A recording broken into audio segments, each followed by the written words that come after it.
Hi guys, welcome to my channel. This is another video in my Fast 5 Frugal series, and this is a series that I will do about once or twice a month, where basically I talk about money tips in about 5 minutes or less. And in today's video, we are going to look at 5 ways to never be broke again. But if you are new here, welcome. My name is V. I am a personal finance writer, so I create videos on different finance topics, mostly how you can save money, but also how you can improve your entire financial picture. So if you like videos like this and you want to see more, do consider subscribing below.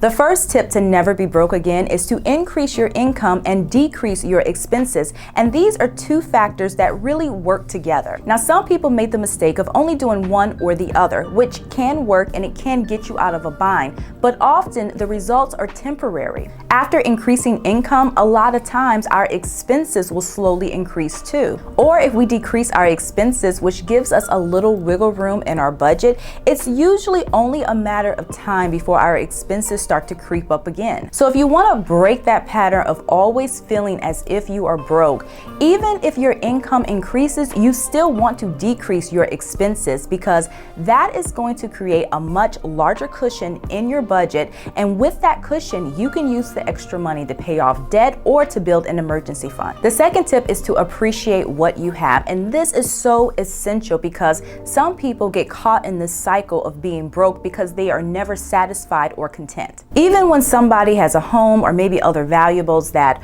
are in good condition and are suitable for their needs, some people just always feel the need to accumulate more. And sometimes it has to do with the fact that their friends and their family members are moving up in life, and they have this internal need to just compete and prove that they can have just as much as these other people. But if you truly appreciate what you have, you will not feel the need to keep up with people. In fact, keeping up will sound so silly because at the end of the day, you don't know anybody's financial situation. Somebody can look as if they have it all, but the truth is they could have a ton of debt and have nothing in savings. Being content is probably one of the most important financial principles you can live by, because trying to always keep up with other people, it can really ruin your chances at financial freedom. The third tip is to let go of pride, and this is also important because there are some people who know that they are in over their heads. They know that they are paying too much for housing, and they know that they cannot afford that car payment,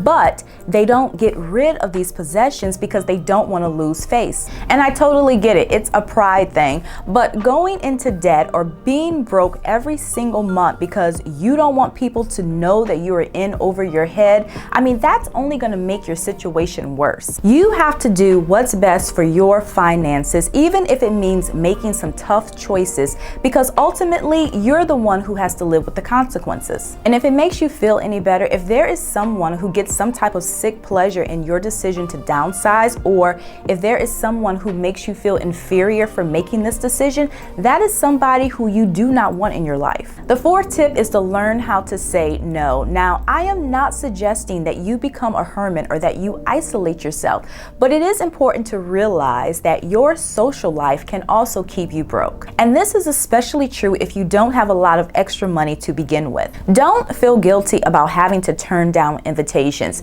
When it comes to establishing a recreation and an entertainment budget for the month, you want to choose an amount to spend that is reasonable, and you want to stick with this amount. There is always going to be some event or some activity that's trying to get in your pocket, and this can be a baby shower, a bridal shower, graduation parties. I mean, people have these home parties. I mean, the list goes on and on. Now, I'm not saying that you should turn down all invitations because you want to save money, but if turning down an invitation will not affect your relationship with a person, don't feel guilty about saying no if you really truly do not have money to spend. The final tip, which I know is obvious, is to have a budget for your money. And a budget, it is nothing more than a plan for your finances. It's a way to always know what's coming in in and what's going out. Now, there are many different budgets that you can use, but my personal favorite is the 50-30-20 budget.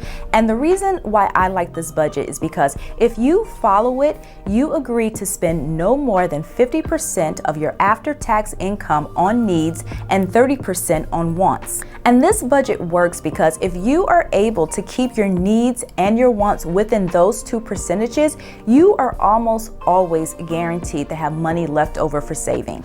So there you have it. Those are my 5 tips to help you never be broke again. I really hope that you enjoyed this video, and if you did, please give me a thumbs up. And if you haven't already, definitely consider subscribing. Again, on this channel, we talk about a bunch of money topics, mostly how you can save money, but also how you can improve your entire financial picture. So if you like videos like this, I post every weekend and sometimes during the week. So thank you again for watching, and I'll see you guys in a few days.